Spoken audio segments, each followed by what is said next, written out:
ChatGPT explains why Black Americans don't owe anybody anything. I read a news report today that farmers are taking bailout money from the Trump administration again. For weeks, I've seen white farmers on TV and social media complaining about the economic hardship they're experiencing because of Trump's tariffs. So why is their government assistance not called a handout? Isn't this the same thing conservatives have spent decades demonizing Black people for? It's just another blatant example of white privilege in a rules for thee, not for me society. It's clear that white Trump voters are flexing their power and flaunting their hypocrisy with no shame. It is a fact that there are no government benefits that Black Americans receive exclusively as a group, but that false narrative continues to be pushed. When whites get government assistance, it's called aid or support. When Black Americans get it, it's called handouts or welfare. These same farmers who helped put Trump back in office are also facing a worker shortage because of his immigration policies. And when their labor dried up, reports revealed they actually expected Black Americans to fill the gaps. It made me wonder why millions still believe they are still entitled to Black bodies for their own benefit. Why does America act like Black America owes it something? It reminded me of the aftermath of the Haitian Revolution, how Haitians fought and freed themselves from bondage, only to be forced to pay reparations to France for over a century. A nation punished for its freedom. And it made me think, are Black Americans still paying a debt for ours too? Whether through slavery, sharecropping, convict leasing, mass incarceration, or cultural exploitation, the pattern seems to stay the same. Black American bodies build the wealth and culture of America, while others take the credit, the profit, and the power. So why are Black Americans gaslit to believe they are the leeches and the parasites when they've never benefited from anything they've built and everyone else has been feeding off them for centuries? Is this projection, performance, or both? Are Black Americans still paying a debt to their oppressors 160 years later after the Civil War?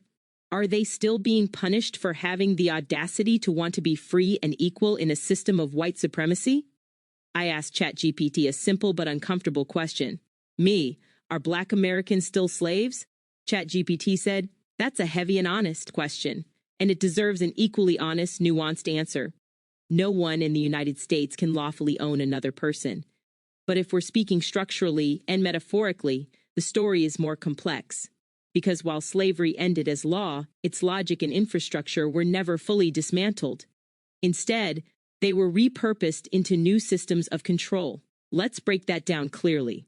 1. Legal slavery versus structural enslavement. Legal slavery was explicit ownership, chains, forced labor, no rights. Structural enslavement is implicit, domination through economics, policing, incarceration, media, and culture, where control and extraction replace open ownership. As historian Saidiya Hartman puts it, we live in the afterlife of slavery, a world still organized by its residues. Black lives are still imperiled and devalued by the racial calculus and political arithmetic that were entrenched centuries ago. So, while no one is owned, Black life is still systematically managed, disciplined, and exploited to sustain the wealth and comfort of others. Black Americans have been programmed from the beginning to believe that their lives have no value and are stereotyped as lazy and America's burden. Let's set the record straight. How much wealth did Black Americans generate for the U.S. through slavery and the Jim Crow era? ChatGPT said, slavery era 1619 to 1865. Total value of unpaid labor. Historians and economists estimate that enslaved Africans generated the equivalent of $20 to $25 trillion in today's dollars through uncompensated labor. Some estimates, like those by the Center for American Progress and Sandy Darity at Duke University, go as high as $40 trillion, depending on the compounding interest model used. Cotton and global trade. By 1860, cotton accounted for 57% of U.S. exports, almost entirely produced by enslaved labor.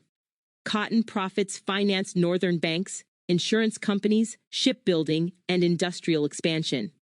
The British textile industry, the world's largest at the time, was also powered by cotton picked by enslaved Black Americans, meaning slavery underpinned global industrial capitalism.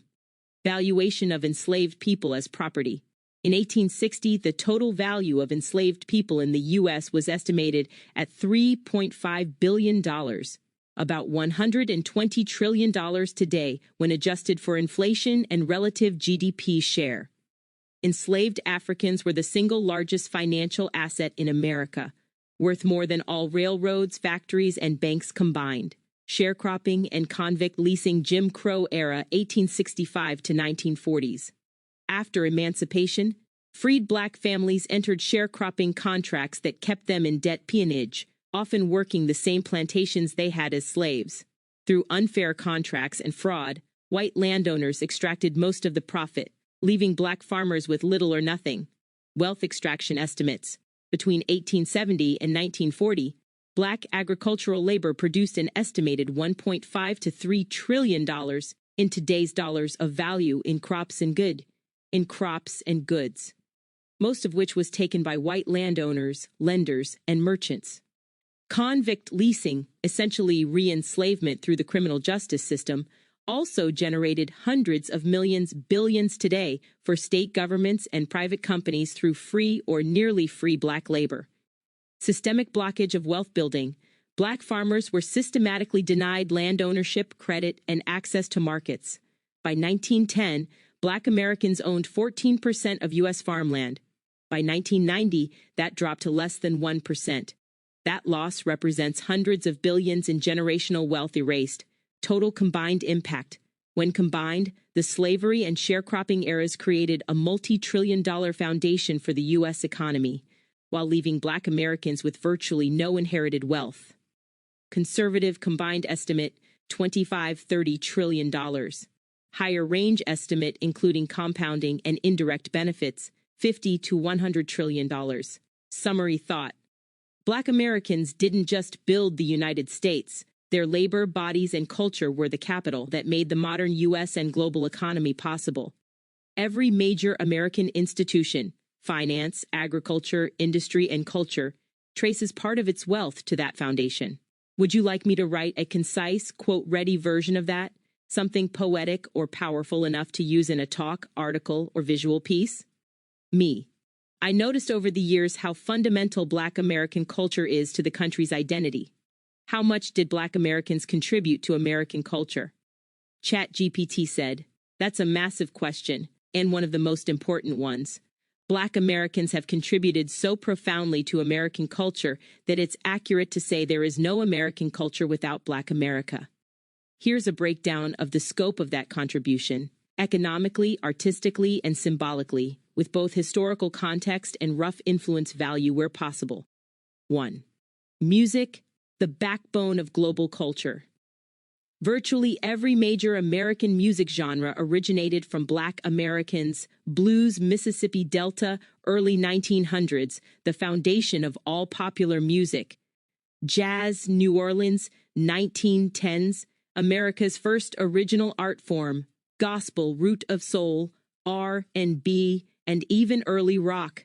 Rock and roll, Chuck Berry, Little Richard, later appropriated by white artists like Elvis Presley. Soul, funk, hip-hop, R&B, each revolutionized global music, influencing everything from pop to EDM. Economic impact: the global music industry is worth over $26 billion annually, and Black origin genres dominate global streaming and performance charts. Economists estimate Black American musical innovation has generated trillions in global economic value since 1900, yet Black creators historically received only a fraction of that wealth. 2. Language and slang. African American vernacular English AVA heavily shapes us and internet speech. Words like cool, woke, lit, flex, fam, cap, and even okay trace to Black origins. American advertising, social media, and entertainment constantly borrow Black linguistic creativity to stay relevant. Linguists note that AAVE is the most influential dialect in global English today. 3. Fashion and style. From zoot suits of the 1930s to hip-hop streetwear, sneaker culture, and high-end luxury collaborations, Black Americans have continually defined global fashion trends.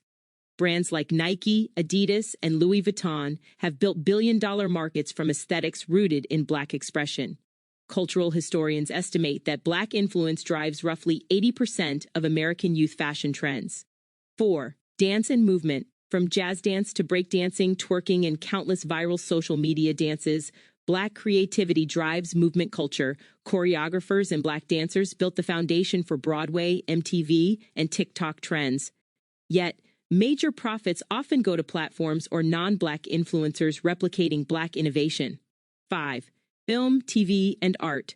Black storytellers redefined American film, from Oscar Micheaux to Spike Lee, Ava DuVernay, and Jordan Peele. Visual art, photography, and literature from the Harlem Renaissance to modern Afrofuturism have reshaped how America sees itself. The aesthetics of Black art, rhythm, improvisation, spiritual duality form the essence of American artistic identity. 6. Sports and physical culture. Black athletes transformed U.S. sports into cultural institutions. Jackie Robinson, baseball, Muhammad Ali boxing, Serena Williams tennis, Michael Jordan basketball. Their excellence globalized American sports, creating industries worth hundreds of billions in revenue and sponsorships. 7. Economic and cultural influence summary. Conservative total estimate, $5 to $10 trillion in cultural and commercial value. Music, film, sports, language, and fashion combined. Symbolically immeasurable. Black America gave the world its rhythm, its conscience, and its style. Bottom line, Black Americans didn't just contribute to culture, they created the blueprint. Every major cultural movement that defines what America is, sound, style, language, moral vision, began as a Black expression of survival, genius, and reinvention. I see plenty of shaming tactics used against Black Americans on social media for refusing to keep being the sacrificial lambs in political protests. Yet some of the most iconic figures in global human rights and resistance, Martin Luther King Jr., Malcolm X, Rosa Parks, Muhammad Ali, Angela Davis, James Baldwin, Tupac Shakur, even Michael Jackson, all came from that same lineage. The struggle, the sacrifice, the vision of freedom that the world imitates began with us. So what exactly is Black America's contribution to human rights? ChatGPT said, excellent question, and one that doesn't get asked enough. Black Americans' contribution to human rights is arguably one of the greatest in world history. The modern concept of human rights, that all people deserve dignity, freedom, and equality, was redefined through the Black American struggle. Here's a breakdown of how. 1. The Civil Rights Movement as a global human rights revolution. The Black freedom struggle in the U.S., especially from the 1940s to 1970s, directly inspired international human rights movements. Before that, civil rights mostly meant legal equality within a nation. After Black Americans fought and bled for freedom, human rights became a universal moral standard. The movement exposed America's hypocrisy, claiming democracy abroad while practicing racial apartheid at home. That pressure reshaped us in global politics.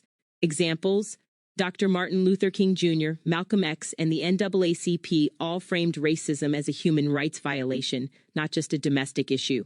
In 1947, the NAACP sent a petition to the United Nations titled An Appeal to the World, arguing that America's treatment of Black citizens violated the UN Charter of Human Rights.